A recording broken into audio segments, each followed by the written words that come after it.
क्या जिस पार्टी के नाम में इस्लाम और जमात लगा है वो कोई चुनाव नहीं जीत सकती? और क्या ऐसी पार्टी को वोट देने वालों को कट्टरपंथी या फिर इस्लामी उग्रवादी कहा जाता है? ये सवाल मैंने आपसे इसलिए पूछा है क्योंकि एक ऐसा ही सवाल कांग्रेस के नेता और सांसद शशि थरूर साहब ने उठाया है।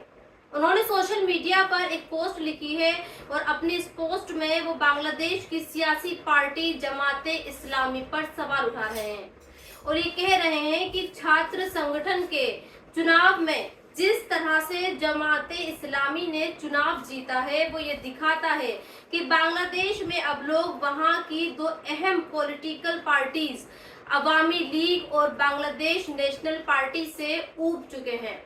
इसलिए वो एक ऐसी पार्टी का समर्थन कर रहे हैं जो पार्टी पिछले साल तक बैन थी और जिस पर 54 साल पहले यानी 1971 में युद्ध अपराध करने के इल्जाम भी लगे थे। इसके अलावा थरूर ने अपनी पोस्ट में ये भी लिखा है कि अगले साल फरवरी में होने वाले चुनाव में भी अगर जमाते इस्लामी जीत गई तो फिर भारत सरकार को एक जमात वाली सरकार से निपटना होगा। आज मैं आपको जमाते इस्लामी से जुड़ी कुछ बातें बताना चाहती हूँ। इसके बाद आप मुझे कमेंट बॉक्स में लिखकर ये जरूर बताना कि शशि थरूर का एक इस्लाम और जमात नाम वाली सियासी पार्टी से डरना और डराना कितना सही है। ये बिल्कुल सही है कि 1971 में जब बांग्लादेश पाकिस्तान से आजाद हुआ था उस वक्त बांग्लादेश की इसी सियासी पार्टी पर किडनैपिंग, मर्डर और रेप जैसे संगीन इल्जाम लगे थे और उसी वक्त जमाते इस्लामी के कुछ नेताओं को कन्विक्टेड भी पाया गया था। इंटरनेशनल क्राइम ट्रिब्यूनल ने जमात के कुछ नेताओं को फांसी की सजा भी सुनाई थी, जिनमें एक नेता एटीएम अजहरुल इस्लाम भी शामिल था। लेकिन 9 सितंबर को इसी जमाते इस्लामी के स्टूडेंट्स विंग जैसे इस्लामी छात्र शिविर कहते हैं, उसने ढाका यूनिवर्सिटी के इलेक्शन में 28 में 23 पदों पर जीत हासिल की है और इसलिए कांग्रेस के नेता शशि थरूर ये कह रहे हैं कि अगर अगले साल प्रधानमंत्री पद के लिए भी जब चुनाव होंगे और उन चुनावों में अगर जमात जीत जाती है तो फिर दिल्ली को बांग्लादेश को अलग नजरिए से देखना होगा। खैर, आज मैं आपके सामने एक एग्जाम्पल रखना चाहती हूँ और ये एग्जाम्पल इजराइल के प्रधानमंत्री बेंजामिन नेतन्याहू का है।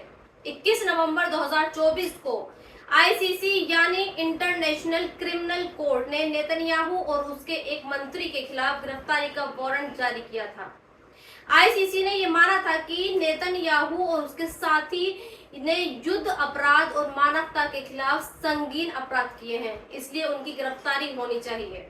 और ये आदेश भी ठीक वैसे ही थे जैसे 1971 में बांग्लादेश की पार्टी जमाते इस्लामी के कई नेताओं के खिलाफ दिया गया था। लेकिन क्या आज शशि थरूर या फिर कोई और दूसरा नेता ये कह सकता है कि नेतन्याहू किसी देश के लिए खतरा है या फिर उनका इलेक्शन जीतना चिंता का विषय है? तो दोस्तों, आज एक शब्द बिहेडेड चर्चाओं में है और इसलिए चर्चाओं में है क्योंकि अमेरिका में एक भारतीय का सिर काटा गया है। चंद्रमौली नाम का एक भारतीय जो कि अमेरिका के डेलस नाम के एक शहर में रहता था, उसका सिर काटा गया है और ये सिर उसी के साथ उसी की कंपनी में काम करने वाले कोबोज मार्टिनेज ने काटा है।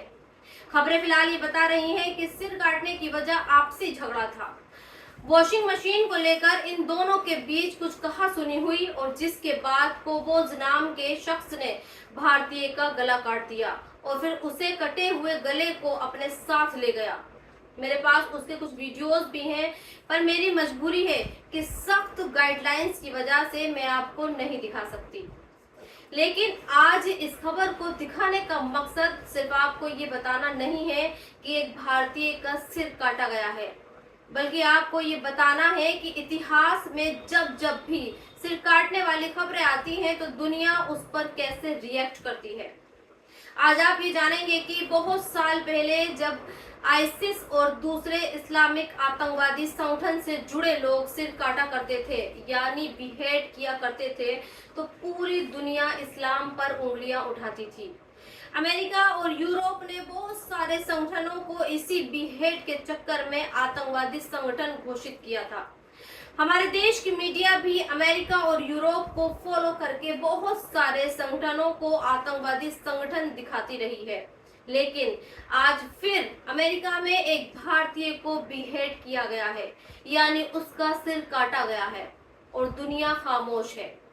10 सितंबर के दिन जब इसी अमेरिका में चार्ली कर्क नाम के एक युवा नेता की हत्या की गई तो पूरा अमेरिका बोल उठा, लेकिन आज हर तरफ सन्नाटा है, कोई कुछ नहीं बोल रहा। हाँ, चूंकि एक भारतीय का सिर काटा गया है, लिहाजा हमारे देश की मीडिया इस खबर को बार बार दिखा रही है। लेकिन हमारे देश में भी चूंकि कातिल का ताल्लुक इस्लाम या फिर उर्दू नाम वाले से नहीं है, लिहाजा सिर काटने वाले पर आतंकवाद का लेबल नहीं लगाया जा रहा, सिर्फ इसे एक इंसानियत के खिलाफ वाली खबर के तौर पर दिखाया जा रहा है। इस पर आप मुझे जरूर अपनी राय दें और मेरे चैनल को सब्सक्राइब जरूर कर दें। शुक्रिया।